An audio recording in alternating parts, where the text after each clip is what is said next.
السلام علیکم دوستو۔ سنہ 1857 میں جب انگریزوں نے دلی پر دوبارہ قبضہ کر لیا تو کیپٹن ولیم ہڈسن تقریباً 100 سپاہیوں کے ساتھ مغل بادشاہ بہادر شاہ ظفر کو پکڑنے کے لیے شہر سے نکلے۔ جب کیپٹن ہڈسن نے ہمایوں کے مقبرے کا رخ کیا تو اس وقت تک دلی کی سڑکوں پر موجود کسی بھی باغی نے ان پر گولی نہیں چلائی۔ ولیم ہڈسن کو یقیناً اس بات کی فکر تھی کہ ہمایوں کے مقبرے کے آس پاس موجود لوگ ان کے ساتھ کیا سلوک کریں گے، اس لیے انہوں نے پہلے ہی خود کو قبر کے قریب موجود کھنڈرات میں چھپا لیا۔ امرپال سنگھ نے حال ہی میں 1857 کی بغاوت پر دی سیز آف دلی یعنی دہلی کا محاصرہ نامی کتاب تحریر کی اور فی الحال وہ لندن میں مقیم ہے۔ وہ اپنی کتاب میں لکھتے ہیں کہ ہڈسن نے مزار کے مرکزی دروازے سے ملکہ زینت محل سے ملاقات کرنے اور شہنشاہ کو ہتھیار ڈالنے پر آمادہ کرنے کے لیے اپنے 2 نمائندے مولوی رجب علی اور مرزا الہی بخش بھیجے۔ بادشاہ ظفر نے ابھی تک ہتھیار ڈالنے کا ارادہ نہیں کیا تھا۔ 2 گھنٹے تک کچھ نہیں ہوا۔ ہڈسن کو فکر لاحق ہو گئی اور سوچنے لگے کہ شاید ان کے آدمیوں کو مقبرے کے اندر قتل کر دیا گیا ہے، لیکن پھر ہڈسن کے نمائندے یہ پیغام لے کر باہر آئے کہ بہادر شاہ ظفر صرف ہڈسن کے سامنے ہتھیار ڈالیں گے،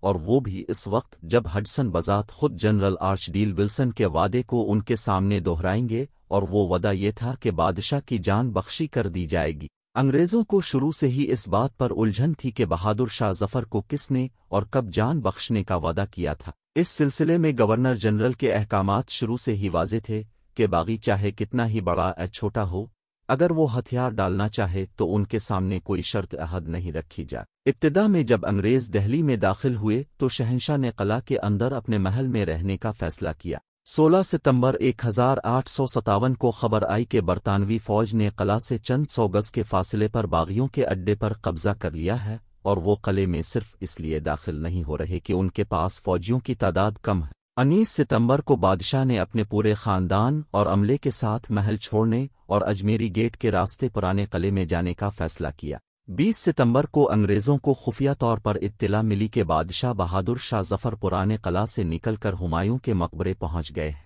میں نے امرپال سنگھ سے پوچھا کہ ایک طرف تو انگریز باغیوں کو بے رحمی سے پھانسی دے رہے تھے، لیکن وہ بادشاہ ظفر کی جان بخشنے کے لیے کیوں تیار تھے؟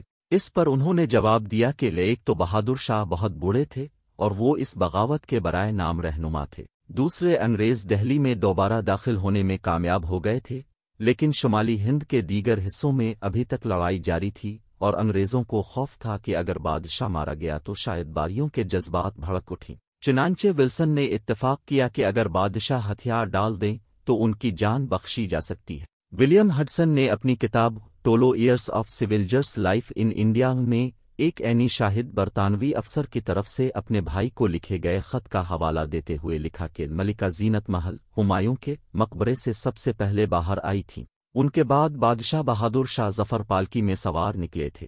ہڈسن نے آگے بڑھ کر بادشاہ سے ہتھیار ڈالنے کے لیے کہا۔ بادشاہ ظفر نے ان سے پوچھا، کیا اب ہی ہڈسن بہادر ہو؟